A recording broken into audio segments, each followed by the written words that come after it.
Welcome to On to Moxie with FP Wellman. I am your host, Fred Wellman. I hope you're in the right place. If you're not, could be fun. You should stay. You never know. It's Friday night. So having said that, we got another great show for you. I'm so excited to have a guest. I've been trying to get on the show for a while. He's been harassing me. We finally got our schedules to work. I hope you had a little great July 4th. I had a wonderful one. I was at my little hometown's July 4th parade yesterday, and the oddest thing popped up. There was about 20 people marching with signs that said Kennedy 2024. And my girlfriend and I looked at each other and said, Kennedy is like a local guy running for Senate or state rep. And we literally had to Google Kennedy 2024, and damned if it wasn't RFK Jr. had about 20 people in our small town in Missouri, the suburbs of St. Louis, parade. And it really got me thinking about this idea of these third party people. I was actually reading an article from the Atlantic on the way here. If you haven't seen it, there's an article in the Atlantic about how RFK Jr. doesn't actually have RFK Jr. voters. It's the tradition in Democratic politics of them. There's a segment of the Democratic Party that's always looking for somebody who's anti-establishment, and his name's Kennedy. So, it's traditional. But it really did make me think, and the timing was perfect because a poll came out from Echelon Insights this week, their June poll, and we'll throw it up on screen. And what was it? And they do these sometimes kind of be funny, but also it's eye-opening. If you look at it, what it says is Donald Trump in the national general election for 2024 in a three-way matchups. They have three versions. Taylor Swift as an independent, okay? Taylor Swift will pull 7% of the vote, okay? All right, which is incredible. I mean, I'm not surprised with that because it's Taylor Swift. I mean, come on now. But look at the top of that poll real quick.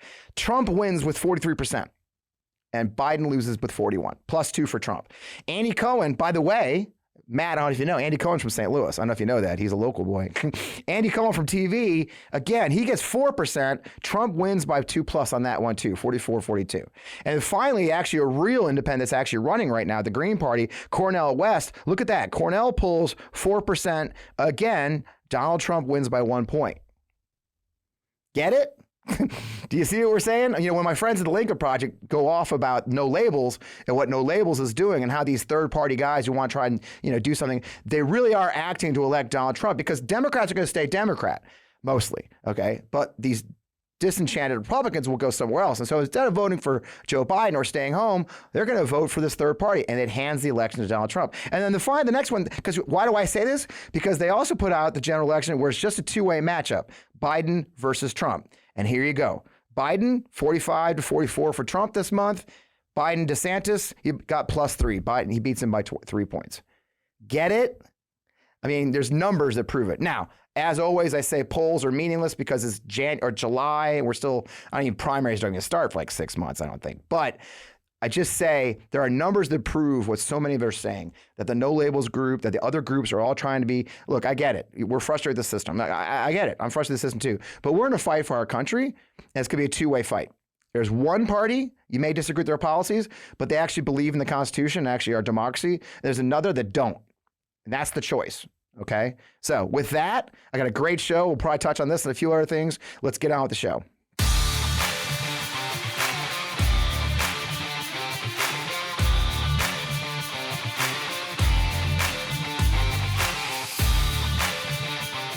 Welcome. Again, I mentioned I am still Fred Wellman, even though we had music in between. I didn't change. I didn't change clothes or anything. I think I got a stain in my shirt. Matt hates that. We're here. I'm so glad you're here. I hope you had a wonderful day. As I mentioned, we had a great Independence Day celebration, little town. I had a great break. I hope you did too. We're back at it today, though, and the world is as crazy as ever. There's a lot going on internationally. And, we haven't talked about international affairs or national security or the perspective from a national security angle in quite a while. We've had some really great pundits and experts on the show, but we haven't had somebody who really knows their stuff. The best part is I get to welcome an old friend, a mentor, and a fellow 101st Airborne veteran, my friend, Lieutenant General Ben Hodges. The show, Ben will be here. Ben's a retired Army Lieutenant General, the former Commanding General of U.S. Army Europe, which is a really big job for those who don't know. He's now a senior advisor to the Human Rights First, nonprofit, nonpartisan international human rights organization. He retired from the Army in 2018 and lives today. He's coming to us from Frankfurt, Germany, I believe, right? That's correct. Man, it's good to see you. I was thinking when we were getting ready for the show, I hadn't seen you. So for those, poor then Colonel Hodges had to put up with Major Wellman in his sector in northern Iraq, okay? And that meant me running around the sector causing a trouble, right? You know, building schools and getting him into things he didn't want to do and causing trouble. Of course, we also linked, you and I linked our friend Sheikh Rod together. I think we worked with Sheikh Rod together. I saw an interview with you. You mentioned our friend Sheikh Rod, tragic loss to us. For those who have ever read anything I've written, a gentleman named Sheikh Rod was one of our local sheikhs in Ben's sector in Iraq, who had just, I gotta tell the story before we get there. I mean, it's off the show, but a heroic man, stepped up for us to secure the pipeline going through his sector, and then stepped up again when things fell apart in 2004 after we left the country, actually defended his village. They put him in the army as a colonel in the Iraqi army, you know, and for years the enemy tried to finally take him out. And I think after we both left Iraq for the last time, they finally got hold of Colonel Sheikh Rod and took his life. But you know, fond memories of a dear man who looked just like Tom Selleck. Matt, remind me to get a picture of Sheikh Rod for the show. But you know, the last time I saw you, we hung out in the Pentagon, right, Ben? I think you were the deputy chief. I was the deputy chief of congressional liaison for the Army, and you were working in Army Public Affairs. And so, of course, LL and Public Affairs were always joined at the hip on all because we had the same issues. We were dealing with those. And you know, that time we had together in Iraq, and then seeing you again in the Pentagon brought back a lot of good memories. And obviously, I've been thrilled watching you on Twitter and all the stuff you're doing now. But having that common thread of our service together as Screaming Eagles, I have to say I'm very proud of you. Thank you. That means the world to me. Honestly, I appreciate it. So, you know, I want to start off there, you know, and it's true. I can't imagine what OCPA, like that's the Office of Chief of Public Affairs, we call it OCPA, and then legislative, is dealing with right now. I did a bit this week. Yesterday, it looks like Tommy Tuberville is now holding 260 general officer promotions on hold using his Senate privilege to stop unanimous consent votes. And that means since they went on vacation and General Berger from the Marine Corps retires here July 10th, for the first time in 164 years since the original commandant of the Marine Corps, Archibald Henderson, died in office in 1859, the United States Marine Corps will be without a confirmed commandant because of one senator being mad about abortion. And then for you, especially overseas in Europe, at the same time, Rand Paul sitting on, I think, 37 diplomatic nominations because he wants a release of COVID, the origins of COVID from the archives, if you will. I mean, Tuberville likes to say that he's talked to generals and what he's doing is not a threat to national security. I wonder if you would agree or, I mean, is sitting on these promotions real? I mean, I don't think a lot of our audience understands just how serious this is when this many people are backed up. Well, of course, the Senate has the responsibility for confirmation of admirals and generals, ambassadors, the judges, these sorts of things. And Senator Tuberville from Alabama is on the Senate Armed Services Committee, which handles the nominations for flag officers, just like Senator Paul in Foreign Relations handles nominations for ambassadors. Both sides have used this technique a lot over the years because it is leverage. I mean, one senator can hold things up. And it's always frustrating, but it is part of the checks and balances. It's part of the process.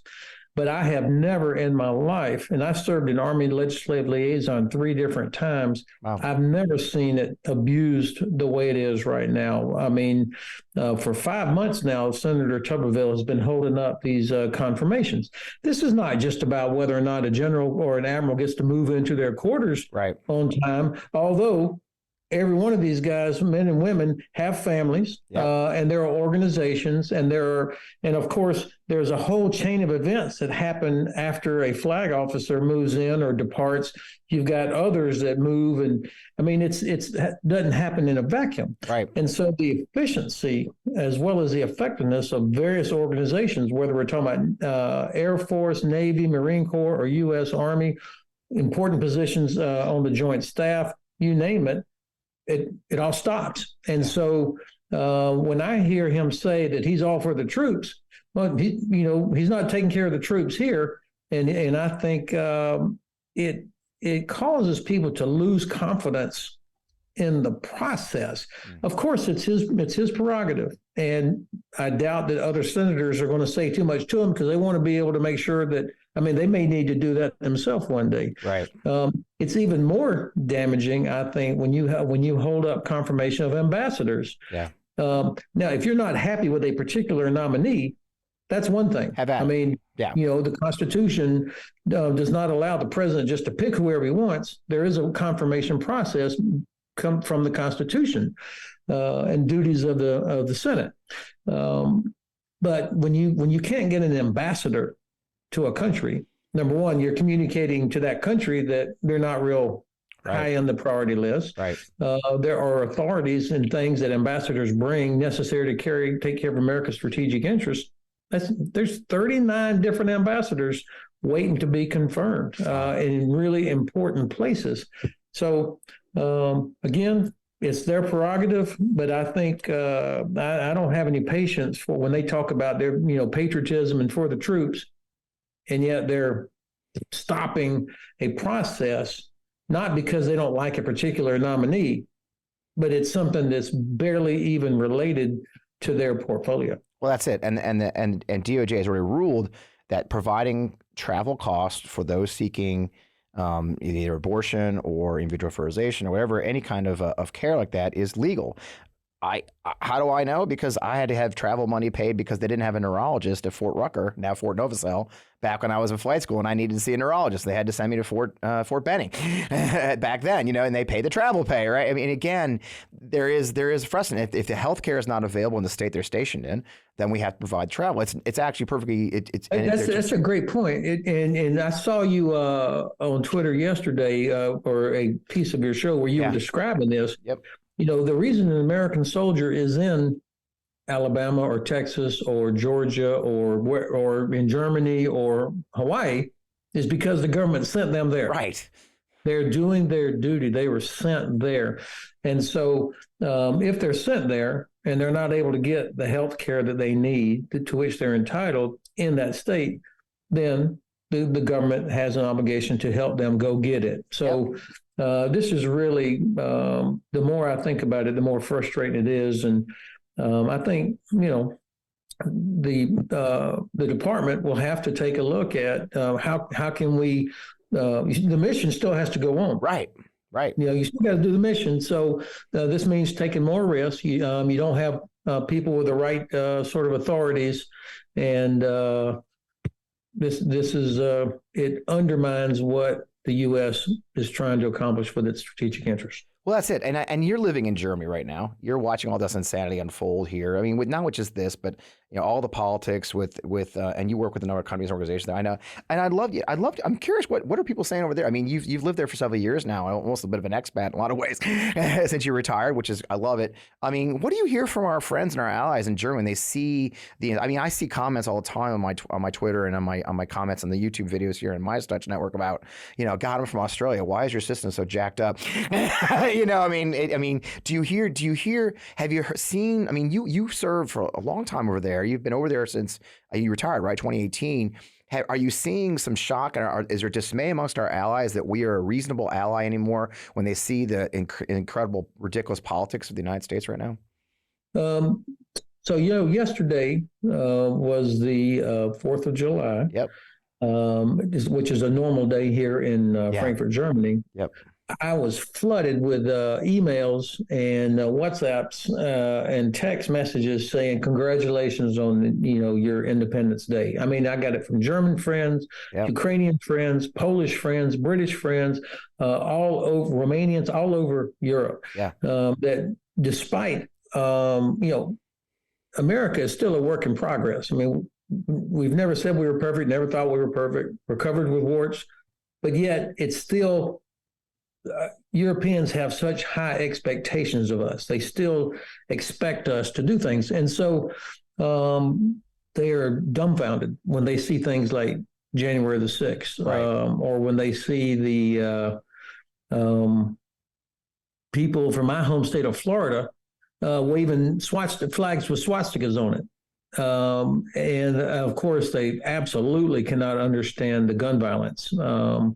Germany has lots of guns, but I mean, they're for hunters, and you have to go through a very significant amount of tests in order to go hunt.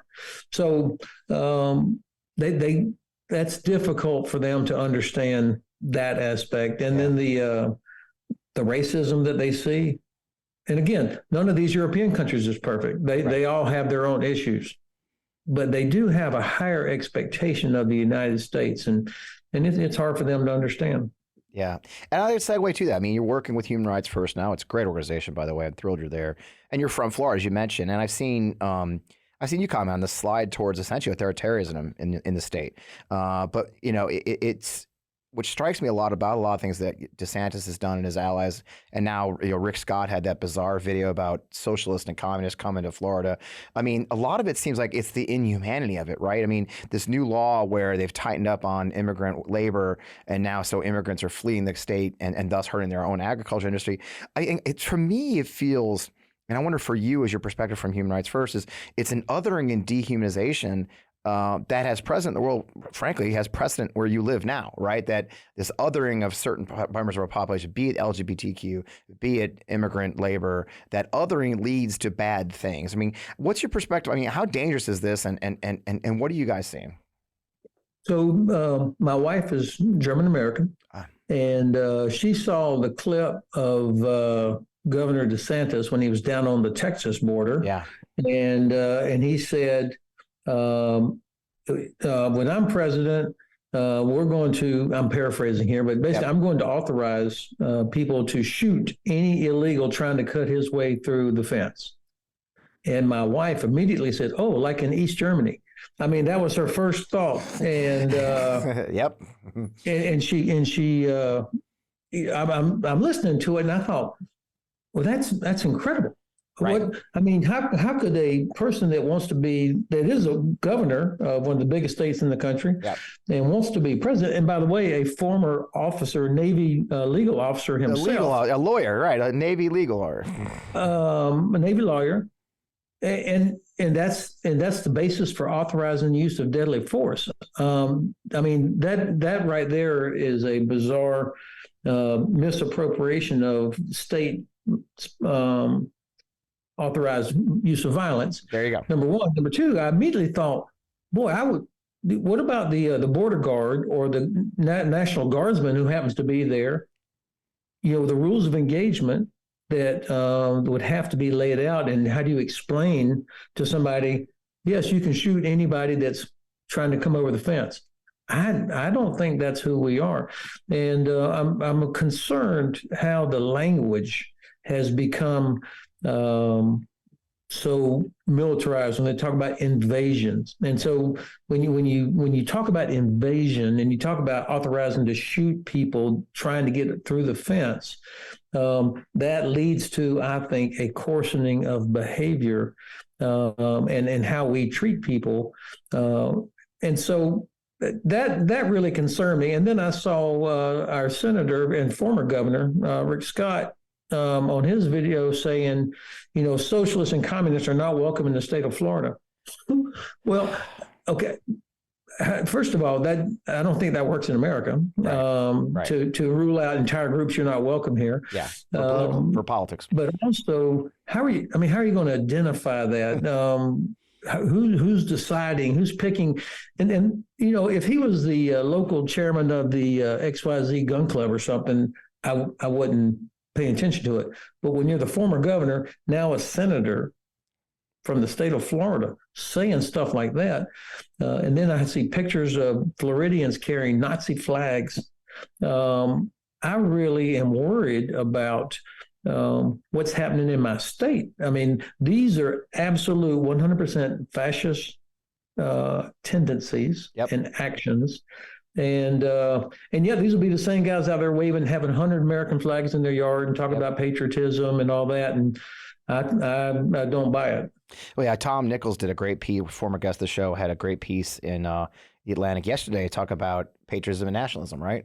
And a lot of those people raising that flag are nationalists, and that's not the same thing as being a patriot. Right. So Exactly. In fact, a real patriot is somebody that understands what our values are and is willing to defend those values, no matter how difficult or unpopular it may be. I mean, that you understand what our country is all about and why millions of people risk their life trying to get here because of what it represents. Now, look, I'm not an immigration expert, but it's clear that we have got to figure out immigration policy, and the president has been asking for this. Yep. America needs labor. State of Florida depends on tens of thousands, hundreds of thousands, actually, for agriculture, tourism. We need labor. Yep. Of course, that the military there's not enough people in America to fill the ranks of all our formations. And so you've got to expand the population. There's not enough population in the United States to meet all the requirements for industry, business, as well as our security. Yep. And so how do you facilitate things to get talent in here so that people are willing to go through the process versus finding illegal ways? And there's no doubt. I mean, I've got friends that live in Texas and California and Florida. They say, man, you've been gone too long. You don't know what it's like here. Yeah. Of course, there are people that are drug smuggling or doing different things. That's got to be stopped. So a combination of defending our sovereignty, but fast tracking the talented women and men that we do want and need. Yeah, and I think it's probably a great place to take a break for our first sponsor break. But you're right. We can't bucket them all. And that goes from being like the difference between an immigrant and a drug smuggler, violent, a smuggler, a terrorist, who knows? But when you bundle them all, now you cross a line into othering and endangering lives just of pure racism and bigotry. So with that, let's take a break with our first break with some great sponsors. Nowadays, when I drink alcohol, I don't bounce back the next day like I used to. So a lot of the time, I'll be the only person in the group not drinking, or I just end up skipping plans with friends altogether. That is until I discovered Z-Biotics. Now, Z-Biotics Pre-Alcohol Probiotic is the world's first genetically engineered probiotic. It was invented by PhD scientists to tackle rough mornings after drinking. So here's how it works. When you drink, alcohol gets converted into a toxic byproduct in the gut. It's this byproduct, not dehydration, that's to blame for your rough next day. Z-Biotics produces an enzyme to break this byproduct down. It's designed to work like your liver, but in your gut where you need it most. Now, just remember to drink Z-Biotics before drinking alcohol, drink responsibly, and then get a good night's sleep to feel your best tomorrow. The first time I tried Z-Biotics was I was heading out to a night out and a great concert all night long. As instructed, I drank a bottle of Z-Biotics before any alcohol, and I was amazed at how good I felt the next day. Every time I have a Z-Biotics before drinking, it makes such a difference the next day. I mean, even after nice drinks the night before, I know I'll be able to get back to my daily routine. Like you guys know about my 3-mile daily walk or, just hitting my garden with ease. Give Z-Biotics a try for yourself. Go to zbiotics.com/Fred to get 15% off your first order when you use code FRED at checkout. Z-Biotics is back with a 100% money-back guarantee. So if you're not satisfied for any reason, they'll refund your money, no questions asked. Remember, it's simple. Just head to zbiotics.com/Fred. Use the code FRED at checkout for 15% off. And I gotta say, thank you, Z-Biotics, for sponsoring our great episode. Did you know your temperature at night can have one of the greatest impacts on your sleep quality? If you wake up too hot or too cold like I do often, I really recommend you try out Miracle Made sheets. Inspired by NASA, Miracle Made uses silver-infused fabrics and makes temperature-regulating bedding so you can sleep the perfect temperature all night long. Now, that silver-infused fabric means that Miracle Made sheets are thermoregulating and designed to keep you at the perfect temperature all night long so you get a better night's sleep. And I can tell you, honestly, I have. Now, the silver fusion technology also adds an extra benefit. It means the sheets prevent up to 99.7% of bacterial growth, leaving them cleaner and fresher 3 times longer than normal sheets. There's no more gross odors from your sheets. You don't have to worry about any problems with bacteria. They just last longer. Now, I've been sleeping with these sheets, and they're seriously comfortable without a high price tag of other luxury brands, and they feel as nice, if not nicer, than the bed sheets used by some 5-star hotels. Stop sleeping on bacteria. Bacteria clogs your pores, causes breakouts and acne, a whole bunch of problems. Sleep better, sleep clean with Miracle. Now, go try miracle.com/Fred. That's go to TryMiracle.com/Fred to try Miracle Made sheets today. Whether you're buying them for yourself or as a gift for a loved one, if you order today, you can save over 40%. And if you use that promo code FRED at checkout, you'll get 3 free towels and save an extra 20%. So Miracle Made is so confident in their product, it's backed with a 30-day money-back guarantee. So if you aren't 100% satisfied, you'll get a full refund. Now, upgrade your sleep with Miracle Made. Go to TryMiracle.com/Fred and use the code FRED to claim your free 3-piece towel set and save over 40%. Again, that's TryMiracle.com/Fred. Treat yourself. I love the products. I've been using them myself and sleeping like a baby. We're back. Man, I can't thank our sponsors enough. We're so fortunate. This show does cost money to produce. Matt back there has to get paid somehow. And I bring him McDonald's. It's not good enough. I don't know why he wants more than that. But having said that, actually, I don't bring him McDonald's. Actually, I should. Anyway, donut. I have brought you donuts. Anyway, so, that's a great, it's talking about President Biden. And something I've said on this show a few times is, and this kind of segues to your work here in Europe, is, I'm known to beat up on President Biden, right? People like to drag up tweets where I kind of beat up on the administration a little bit and all. And one of the things I kind of drag President Biden a lot for is his old senator ways, right? That he's an old school senator, which means, there was my colleague type stuff. My colleagues across the aisle, building consensus, doing it as a group. Old time senators didn't do things individually like today, like Rand Paul and Tommy Tuberville. They built consensus. They got a group up. They went. And then Ukraine happened, right? And Russia illegally invaded and is murdering tens of thousands, committing millions of war crimes and human rights violations. And then Biden went into action and re-energized NATO, coordinated a coalition in Europe that's standing fast still today, not perfection. We're getting ready for the Vilnius summit. For those who don't know, NATO is meeting here next week. What's your perspective on that? I mean, you're on the front lines there. You're in Europe, seeing how it's being orchestrated on your end. Is the president and the administration doing? I mean, it seems like they're doing a great job of bringing out these disparate groups. I mean, hell, NATO's growing, for God's sake. I mean, what's your perspective on that? Am I right or wrong? Am I off? Don't be afraid to tell me I'm wrong.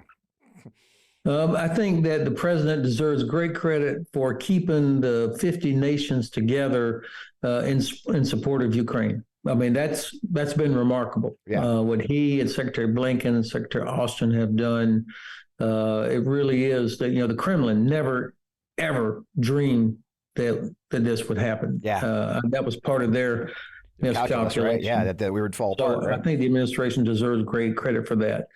However, where they have fallen short is they have not yet described or clarified what is America's desired strategic outcome for Ukraine. What are we trying to accomplish? I mean, when I hear the president say, we're with you for as long as it takes, that's an absolutely empty statement. It means nothing. Yeah. I mean, it's a feel-good statement, but in terms of strategic, that's not an end state. And so because the administration has not yet come up with an end state, then we keep having incremental decision making about, should we provide Javelin? Should we provide Stinger? Should we provide Abrams? Should we provide HIMARS? F-16s, now, you name it, right? We're still waiting on F-16s and ATACMS, the 300-kilometer range precision weapon, which would make such a significant impact, literally and figuratively, on behalf of Ukraine. And so, I think the first responsibility of our elected civilian leadership is to lay out, here's our strategic interest, and here's our objective. Yeah. And so because they don't do that, Secretary Austin did it. He said it once back in the beginning, and then he got crushed, I think, because he never said it again. He said, we want Ukraine to win, and we're going to hurt Russia so bad that they can never attack anybody again. Those words were never spoken after that. And I'm sure it's because the administration said, that's not what we're about. And so in the absence of a clear definition of our desired strategic outcome, I look at the actions and inactions, and in my view, the three main objectives of the administration are Ukraine does not lose, whatever that means. Right. Okay. Russian Federation does not collapse, so they can't be defeated, and no World War III. I mean, those are the three things. Yeah. All right. But the problem is that means that Russia probably gets to hang on to Crimea and other parts of Ukraine that it has taken illegally. Yeah. Which means that we're going to be doing, you and I'll be having the same conversation 2 years from now, and that Ukraine will never be able to rebuild their economy as long as Russia occupies Crimea. So the administration has the responsibility. And of course, as I mentioned earlier, other countries look up to the United States. I mean, if the U.S. is not willing to say, we want Ukraine to win, then there's going to be quite a few other countries that will sort of hide behind that. And I think China is watching this very closely. And when they see that we're not really that serious to stand up for all the values we say we care about, the so-called international rules-based order, human rights, freedom of navigation, respect for international law, things that are very important to us as a nation of exporters, okay, then the Chinese are not going to be terribly impressed with anything we say about Taiwan or the South China Sea. Yeah. Wow. And that's the thing. It is. I actually was talking to a friend about this over the weekend. I said, my concern is, and this, by the way, goes to domestic politics too, but also international affairs in this case, is too often we get into a habit of fighting not to lose, and instead of to win, right? I mean, let's be honest, between us guys who were there, right? Afghanistan, Iraq. I mean, a lot of times it seemed like our strategy was just not to lose Afghanistan, but we never defined what winning was, right? And so, I mean, whenever people tell me, oh, we surrendered Afghanistan and left, I'm like, okay, tell me what winning looked like. And so 20 years in Afghanistan, there never was a clear objective except in the first year, which was make sure Afghanistan cannot be a base for future terrorist attacks on the United States or our allies. We should have left after that first year when we ran off Al-Qaeda and the Taliban. Instead, we stayed for another 19 years and kept, all these different projects, but there never was a clear definition. So the blame is not the fact that President Biden was the last one there. The blame goes across from Bush, Obama, Trump, Biden, and everybody, and all the different Congresses that were there. I think it was a huge mistake not to require the American people to pay a tax for these wars, because most people were not affected by it. Unless you had a family member or you lived next to Fort whatever, it didn't affect you. And so there was no domestic pressure on the administration to fix it. And that's a great place to, because you're a military family member. I'm a military family member. I have currently a son who's my son-in-law is a senior NCO in the National Guard in Virginia. My son is you're not gonna believe this. He went to 82nd, and you couldn't get in the 101st, right? I tried to get in the 101st, and he ended up in the 82nd, jumping out of airplanes. It was really embarrassing. I'm still proud of him, and so he went to the 82nd. But again, my son's a veteran, for God's sake. He served enough time to be a veteran. I'm the father of a veteran at this point. You and I, of course, we went in OIF in 2003. You went in day one. I was right behind you in day two. My son-in-law was day minus two leaving.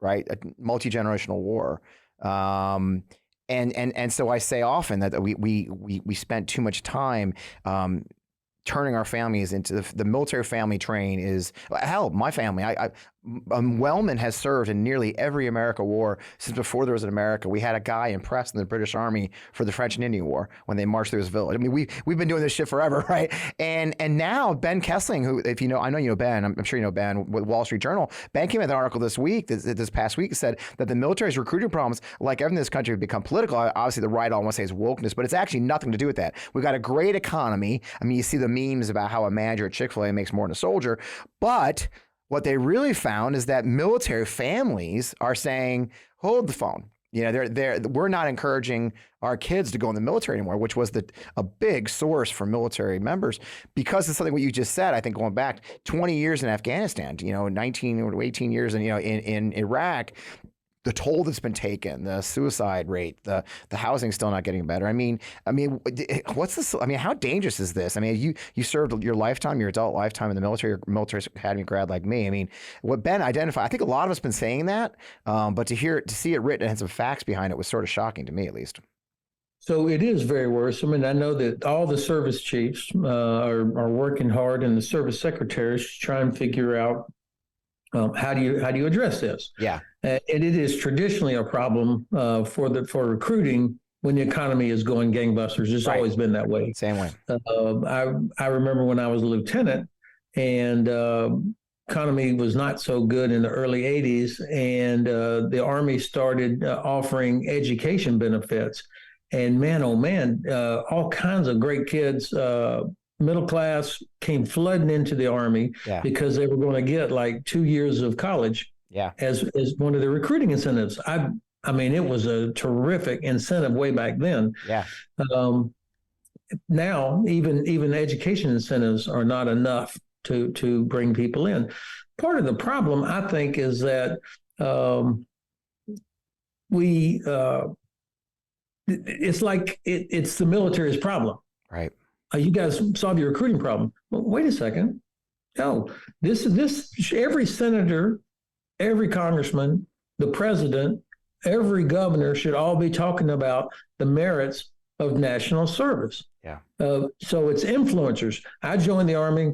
I decided to go into the Army because my father had been a private, had such a life-changing experience, and every male in my family had served as draftees or had volunteered for the war or whatever. I had one uncle who was a career non-commissioned officer in the Coast Guard.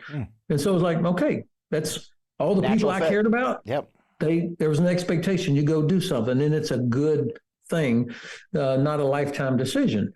I happened to really like it, and so I stayed. So the influencers out there, public leaders, teachers, coaches, that's how we fix recruiting.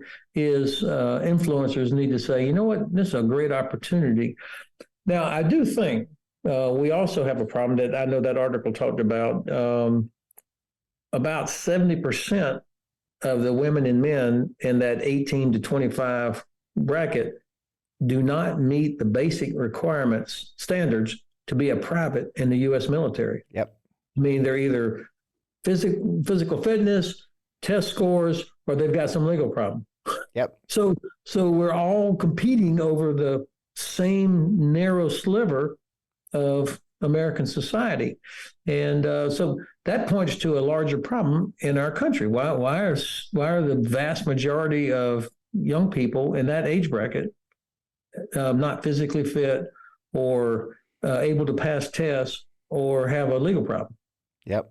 Because education, it always amazes me how in many ways the military, our service, and I've said this for years, is in many ways a canary in a coal mine, or also just a perfect microcosm of our larger society issues. I think they taught us at West Point Military Science 101. I remember one of the few things I remember from my West Point education is the volunteer military is a reflection of this. Direct reflection of the society it represents. Is that right? I think I'm sure you probably know the person who wrote that, but that's the thing. We are America. I mean, the military, those people who serve, they're not separate people. We want to be America, by the way. That's the whole point. We don't want to be this separate little. No. It's bad for everybody if we are. Yeah, that's great. Well, that's probably a great place to take a second break. We have another short break for a sponsor, and we'll do that. Cold turkey may be great on sandwiches, but there's a better way to break your bad habits. And I'm not talking about some weird mind voodoo or a wacky message board. No, we're talking about our sponsor, Fume, and they look at the problem in a different way. Now, not everything in a bad habit is bad. So instead of a drastic, uncomfortable change, why not just remove the bad from your habit? Fume is an innovative, award-nominated device that does just that. Instead of electronics, Fume is completely natural. Instead of vapor, Fume uses flavored air. And instead of chemicals, Fume uses all natural, delicious flavors. You get it. Instead of bad, Fume is good. It's a habit you're free to enjoy and makes replacing your bad habit easy. Your Fume comes in an adjustable airflow dial and is designed with movable parts and magnets for fidgeting, giving your fingers a lot to do, which is helpful for de-stressing anxiety while breaking your bad habit. The first time I used Fume, I was shocked at how flavorful and fresh it tasted. It's easy to hold and perfectly balanced, and quite honestly, extremely fun to fidget with. The real wood material and sleek design definitely classes it up, and I feel pretty darn cool holding it. Stopping is something we all put off because it's hard, but switching to Fume is easy, enjoyable, and honestly, even fun. Fume has served over 100,000 customers and has thousands of success stories. There's no reason that can't be you. So, join Fume in accelerating humanity's breakup from destructive habits by picking up the Journey Pack today. Now, head to tryfume.com and use code FRED to save 10% when you get the Journey Pack today. That's tryfum.com and use code FRED to save an additional 10% off your order today. Okay, that's a great place. So let's go back to Europe. A lot of us watched the the Wagner escapades last week. I mean, it was quite the news here. It broke out, and then it's melted. And I've said, you remember I'm a PAO. I'm a communicator guy. You're a general. Your former general, a strategist. I mean, we know it's kind of dissipated. That the fallout's just starting, I think, both on the battlefield where now Wagner troops are being turned into soldiers, or maybe not. Who knows? Wagner, of course, is in many, many terrible places doing very many terrible things. Prigozhin's in Belarus now or something like that. But what was interesting to me as a political strategist is, Putin had to do some, he had to go up public to stop this. He also had to make some capitulations, if you will, allowing Prigozhin to walk away alive, right? I mean, what do you think, what's happening in Russia, and what does it mean for all of us who are watching this from afar? I mean, it seems like a very serious moment for Putin, possibly the most serious he's faced in his entire career. You're exactly right. It is. People have been worried, like, oh my God, if Putin gets backed into a corner, what will he do? He might use a nuclear weapon or something.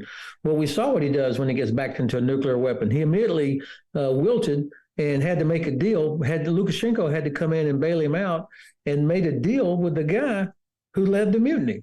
Of all people, which is incredible. Now, Wagner, of course, Prigozhin is going to lose billions of dollars of business, but in the old days, he would have been dead and his body thrown in the street.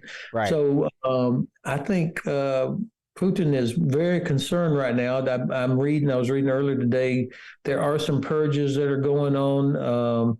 They're looking around for generals and colonels and others who should have done something to stop Prigozhin, but didn't. The most senior guy, Surovikin, is in jail right now, detained for questioning. So I don't think he has a bright future. Yeah. And his deputy, his number 2 guy, is in there with him. The Wagner troops, the mercenaries. Of course, I never trust a number that comes out of Russia, but the numbers of how many there were, I've heard everywhere from 5,000 to 50,000, but 25,000 seems to be about the number. I doubt any of them, or certainly not many of them, will go into the Army. I mean, they know what waits for them if they're in the Army. The Army traditionally hates mercenaries, it hates Chechens, and it hates the FSB, the intelligence service. So these guys are either going to go to Belarus, or they're going to go home, or they're going to melt away somewhere. So that means the Russian General Staff has got to make good a loss of about 20 or 25,000 soldiers that, at least had some experience and training and had been fighting. That will be hard to make up. Yeah. What I don't know is how significant the impact will be on the chain of command now. Yeah. I can't tell yet who's still there. Wow. I mean, it's a shocking turn of events, and a good time. I mean, Ukraine just launched their counteroffensive. There's been a lot of criticism of the speed of it all. I mean, but they're moving forward. I know you're talking to your counterparts in Ukraine. I mean, how are they doing? I mean, is there hope on the horizon? I mean, I know you've been I love how you're right out there saying they're going to take Crimea. It's you're very gung ho and very supportive of the Ukrainians. I'm friends with Alexander Vindman. Alex was on the show. Gosh, what, Matt? 8 months ago now. I think it was actually our first show of this new season. Was Alex right here on the in studio with us before we joined the Midas Touch Network. I think he's been over there recently, as a matter of fact. I mean, what's your feeling? What's your gut feeling as a man who commanded U.S. Army Europe? What are you seeing on the ground, and what should our viewers know about what's happening? So 3 things. First of all, I absolutely am bullish on Ukraine that they are going to win this war. We know from history that war is a test of will, and it's a test of logistics. Yeah. And clearly the Ukrainian soldiers who are defending their country have far superior will to the Russian troops who don't want to be there. Yeah. So that part is obvious. And same with the population. The test of logistics is getting better and better in favor of the Ukrainian side. The Ukrainians are continuing to whittle away Russian logistics, which was never very strong to begin with, although they had seemingly endless amounts of artillery ammunition. Yeah. But a logistical system, they don't have one that was designed for what they're having to do right now. So the Ukrainians are making them pay a price by going after headquarters and ammunition storage sites, that sort of thing. Yeah. I think that of course, the Ukrainians are suffering casualties when you're attacking into minefields and trenches and all of that. But I think everyone should be patient and keep in mind, number one, we're not entitled to know what's going on. Right. We got a little spoiled watching drones drop hand grenades down into trenches and thought, okay, this is going to be like watching a movie. Yeah. It's obviously not. The company commander or the sergeant that's in that trench is not sending back reports for TV. So the reporting, what we do eventually see and hear, is usually 4 or 5 days old. And also, I think great credit to General Zaluzhny and his staff, the general staff of Ukraine. They are masters of what we would call OPSEC, operational security. Yep. They protect information better than anybody I have ever seen. So we don't know. But I think that everybody should keep in mind that most of the Ukrainian brigades are not even in the fight yet. So it's still leading 2-3 brigades that are, as was described yesterday by the British Chief of the Defense Staff, they're equivalent to Chairman Milley. He described the Ukrainian offensive as starve, stretch, and strike. And I think that's actually pretty good. Starve because Ukrainians are going after logistics, Russian logistics. Yep. Stretch by forcing the Russians to have to defend along a very long front because they're not sure where the Ukrainians are coming. And then they'll strike when they've got the right place. So today is the 5th of July. Give me a break. Just started. Yeah. Just the mud just dried up, if I remember correctly. So yeah. I mean, we saw what they did last time. I mean, they're very good. They're also very good at deception. They're very good at making them think they are where they're not. And I think that's important too. And you're right. I do tell a lot of my civilian friends, like, you understand, we're not supposed to know. If we know, that means the Russians know. And exactly. And I do think with Wagner leaving the lines in Bakhmut and everywhere else, I think that opens up some really interesting moments too. So it certainly is going to be an interesting summer, I think, is probably the best way to describe it. The key to a victory this year, and this is, you're right. I mean, I said that Ukraine could liberate Crimea, which is the decisive terrain. Yep. They can liberate Crimea by the end of this summer, by the end of August. Yeah. But I always put a gigantic caveat if the United States gives them what they need, which is, of course, the long-range precision weapons. If the Ukrainians had the ATACMS now, Crimea would already be untenable for the Russian Air Force and Navy. The Black Sea Fleet would have had to have left Sevastopol already. Yeah. The Russian Air Force could not be operating out of Crimea. We have, in effect, because of our policy decision, we have, in effect, given the Russians safe haven in Crimea, which is Ukrainian sovereign territory. Right. So I hope next week at Vilnius, we're going to hear some better news about what we are going to provide. I think we're going to hear a decision by the administration to give the dual purpose improved conventional munition, the DPICM, artillery round, to Ukrainians. We have millions of them. I think this will be a very good capability. Yeah. But the one I'm really holding out for is the ATACMS. And also, come on, what are we waiting for on training Ukrainians to fly F-16s? Yeah. Yep. Well, and you bring, and the last point, I'll let you go, is, you're going to laugh. I was on a boat last week up in Minnesota. I can't make this up. And the gentleman next to me, a local guy, was like, well, I heard they had to sit down Zelensky. This is the right-wing machine, or the propaganda machine. I heard DOD had a meeting with Zelensky to tell him to stop skimming so much off the money we're giving them so that they can give it to the troops. And I looked at him, and the conversation ended probably because the look I gave him, but I said shortly, like, we're not giving them cash, you jackass. I mean, they're getting equipment, right? I mean, no, Zelensky can't embezzle a tank. I mean, it's funny how the right-wing propaganda machine has twisted this crap, right? So you can be sure that the women and men that work in the Office of Defense Cooperation at the U.S. Embassy in Kyiv, they are spending all of their waking hours doing accountability of every pallet of whatever is delivered. Yeah. Now, they did this when we first started getting serious about helping Ukraine back in 2014. I was still commander of U.S. Army Europe, and the ambassador was zeroed in on this, making sure that we did not repeat the mistakes we made in Iraq and Afghanistan of losing control of all the stuff that was being provided. That was my command. That was my command, Ben. Remember Min Sticky throwing AK-47s out the back of Chinooks. Yeah. I had to explain that. it's the opposite of that happening in Ukraine. I mean, I remember talking to a Ukrainian commander. I said, "Hey, I know that we've provided the first aid kits, the ones that we use, which are phenomenal. Right. Where are they at?" And what I've discovered that a lot of times commanders were locking these things up because they were so concerned about losing accountability of even individual first aid kits. Or when the javelins were finally provided, I said, how come we don't have javelins out? I said, oh, no, they're all locked up because they don't want any pilferage. They don't want any of these things to walk away. So in other words, the supervision from us is so tight to make sure that not only that the taxpayers are protected, but more importantly, candidly, in this case, the Ukrainian military is getting everything that's being provided. That's a great place to wrap this conversation with somebody who knows what he's talking about. Man, I can't thank you enough for joining us and explaining a lot of this. I know that the Midas Mighty, our audience and our listeners really appreciate the update. So thank you. And will you be at Vilnius next week, or are you going to be? No, I will not. I will. Cannot be there next week. I'm getting ready to come back to the States actually for a few weeks, kind of a mix of work and holiday.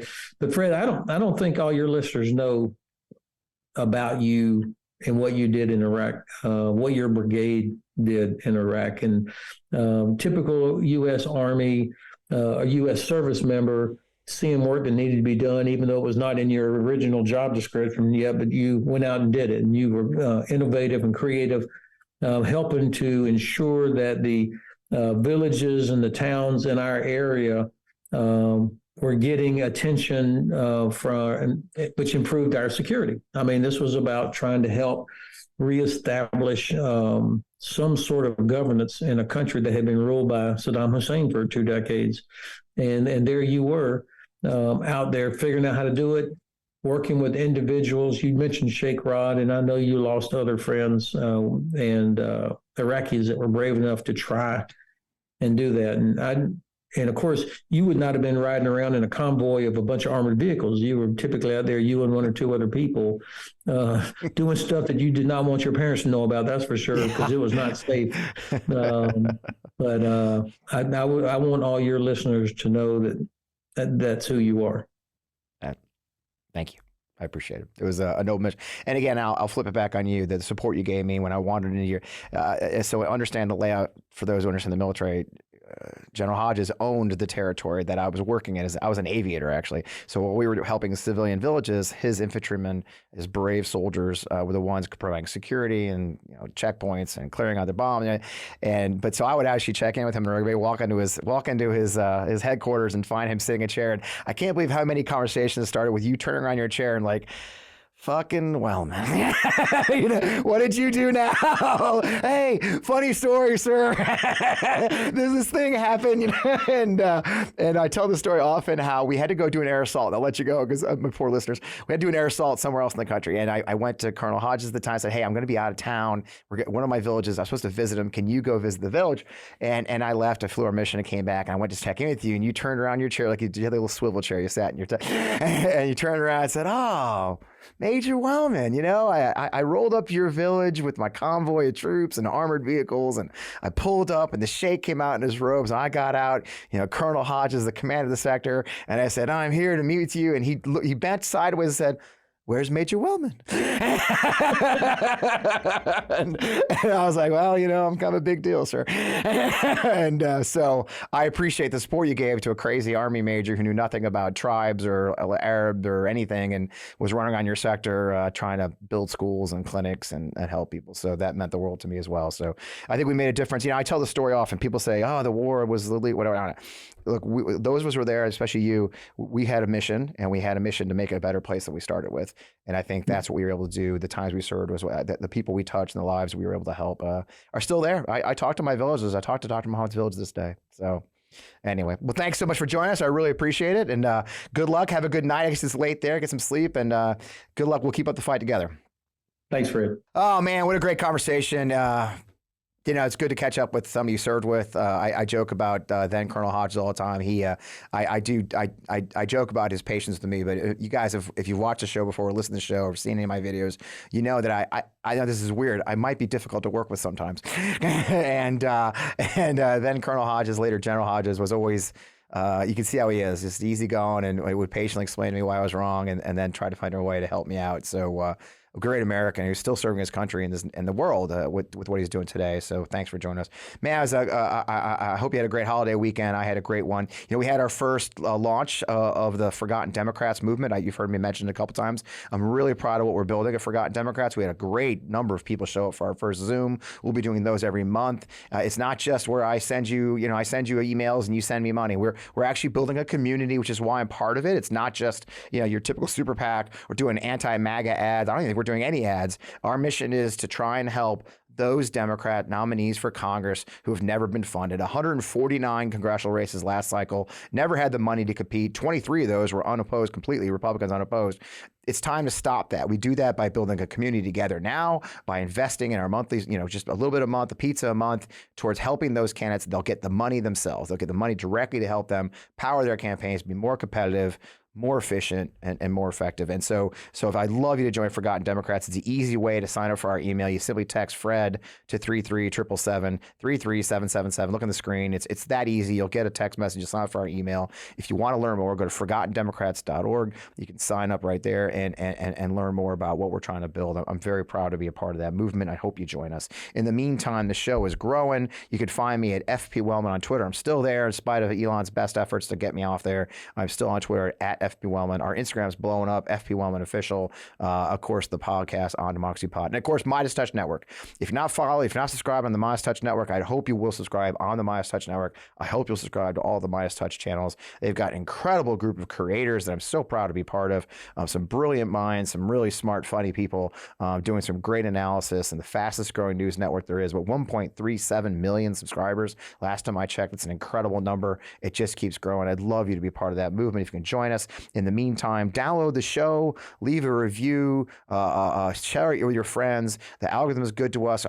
More people are downloading the audio podcast than ever before. It's wonderful. It helps us be found if you tell your friends or write a little 5-star review and say how much you enjoy the show. And it would mean the world to me if you would. And again, as I always say, make sure you leave a comment in the videos, both on our channel and on my Midas Touch channel. I do go through the comments on all the hot takes that we do. We got like 3 hot takes out this week. I love hearing your feedback, and I hope you'll join the conversation. In the meantime, we're coming to you from Half Coast Studios. Our friends at Vi Media, the owners, they Vi.media. They are a terrific digital marketing agency, your friend for marketing here in St. Louis and nationally. That's VIE.media. In the meantime, I hope to check out our sponsors. We have terrific sponsors on the show. I have sponsors. I know some people actually kind of message me like, oh, why do you have sponsors? Why are there commercials? Because that's how we're able to create content for you. Our ability to have these chats, have these conversations, pay for the studio comes from having incredible sponsors who have joined us and are willing to have faith in us and let us tell their story as well. So I have sponsors so you can help them, help you tell you our story. If you'll support our sponsors, it would mean the world to me. With that, have a great week. We'll see you next week.